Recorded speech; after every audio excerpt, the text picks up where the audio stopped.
Mummy हो। हाँ। एक लड़की देखो मुंह बना के रोई बैठी बाहिन। काय बदे मुंह बनाए हो? मम्मी मम्मी तुम पैसा नहीं दे, कर्जा रखे हो। कर्जा कई रुपया दे रहो? अच्छा तोहार कर्जा आज 30 जिसको रुपया। ऑन कैमरा बताई दे। 30 रुपया। और कर्जवा कितना दे के भाई हमें? 2 से 4 रुपया। मम्मी अच्छा एक बात हमें बताओ, बच्ची इधर देखा।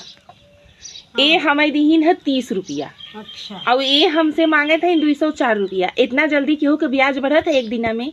नहीं बहनी, ए देखा हमसे घुसखोरी कमाई रही है ना। घुसखोरी तो लेते ही हैं। सब कहा था कि बिटिया ससुरैतीन होती तब माया हो जाता ना।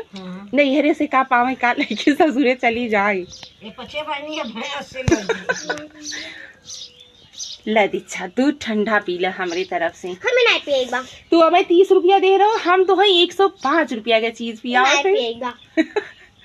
मतलब जी दिया है वो अपने पैसे पे दे। हाँ, हमें पैसा चाहिए पूरा। पैसा वाले ये कहाँ जाबू? हम अपन सेविंग में रखब। सेविंग में रखबू? अच्छा हम सेविंग में रखे रहे ना तब न चले। नहीं और इतना जल्दी जल्दी भैया तो है सबन के इसका हमें बताई दे जाए। इतना जल्दी कौने जगह ब्याज मिला था कि 30 रुपया का 204 रुपया हो जाता? ऐसे ब्याजी पैसा क्यों तो से ले बहिनी? हम नहीं जल्दी पर हमें तो पूरा पैसा चाहिए।